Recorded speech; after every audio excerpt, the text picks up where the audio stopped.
మరికొద్ది రోజుల్లో సభ్యత్వ నమోదు చారిత్రాత్మక మైలురాయిని చేరబోతున్న నేపథ్యంలో కోటి మంది కార్యకర్తలకు ప్రమాద బీమా కల్పించేలాగా పార్టీ జాతీయ ప్రధాన కార్యదర్శి నారా లోకేష్ ఇన్సూరెన్స్ కంపెనీతో అవగాహన ఒప్పందం కుదుర్చుకున్నారు. ఉండవల్ల నివాసంలో జరిగిన కార్యక్రమంలో ఈ మేరకు మంత్రి Lokesh United India Insurance, pragmatic insurance broking ప్రతినిధులు ఎంఓపై సంతకాలు చేశారు.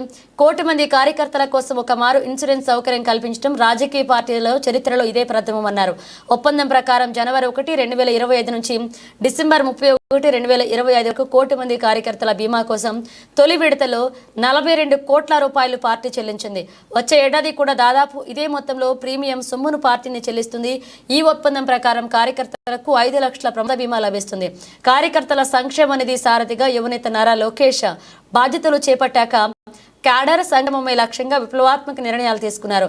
మృతి చెందిన కార్యకర్తల పిల్లల కోసం హైదరాబాద్తో పాటుగా కృష్ణా జిల్లా చల్లపల్లిలో ఎన్టీఆర్ ట్రస్ట్ తరపున రెసిడెన్షియల్ స్కూల్ను ఏర్పాటు చేసి ఉచితంగా విద్యను అందిస్తున్నారు. కుటుంబ సభ్యులు మాదిరి పార్టీ క్యాడర్ను కంటికి రెప్పలుగా కాపాడుకునేందుకు లోకేష్ చేస్తున్న కృషిపై కార్యకర్తలు హర్షాతిరేకలు వ్యక్తమవుతున్నాయి.